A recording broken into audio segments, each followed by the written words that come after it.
খুশি হয়েছিলাম। আমিও দিনের অংশ নিয়েছিলাম। জাতিসংঘের মহাসচিব অ্যান্টোনিও গুতেরেস এসেছিলেন এখানে, খুব খুশি হয়েছিলাম আমাদের ডক্টর মোহাম্মদ ইউনূসের বক্তব্য শুনে যে আগামী বছর তারা ঈদ করবে নিজ দেশে। পরে ডিনার খাইলাম ইন্টারকন্টিনেন্ট সব ভুলভাল করে দিয়ে দিছে।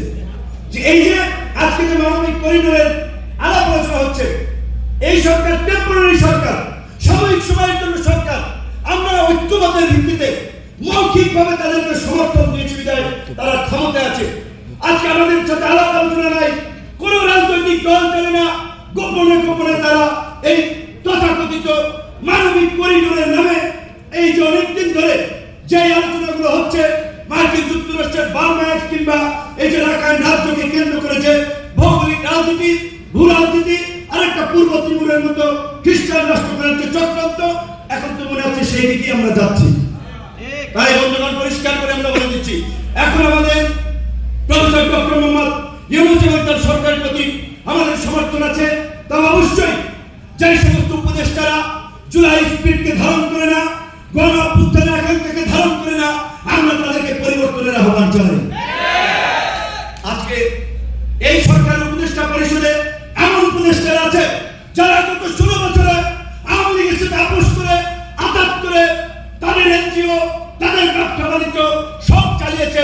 বাল খেলাম আমরা, রক্ত দিলাম আমরা, আমাদের স্ত্রীরা গর্ভবতী হয়ে রাস্তায় ঘুরে বেরিয়েছে স্বামীর জামিনের জন্য, গুম খুনের শিকার হয়ে পরিবারে হাজারি।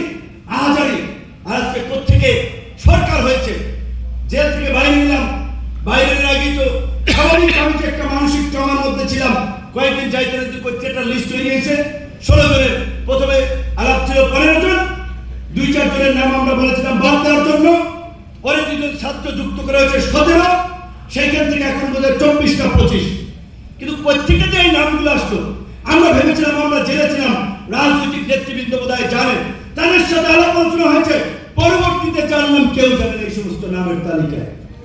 আজকে এই যে অন্ধকারের রেখে একটা উপদেষ্টা পরিষদ গঠিত হয়েছে, শুরুর দিকে যে ভালো কাজ করতেছিল, এখন আমরা দেখতেছি বাংলাদেশের ছাদে এই মানবিক করিডোরের নামে ওইখানে আরেকটা সামরিক জোন তৈরি করার, আরেকটা পূর্ব তিমুরের মতো আরেকটা স্টেট তৈরি করার সেই অনেকের মিশনের দিকে বাংলাদেশকে নিয়ে যাওয়া হচ্ছে।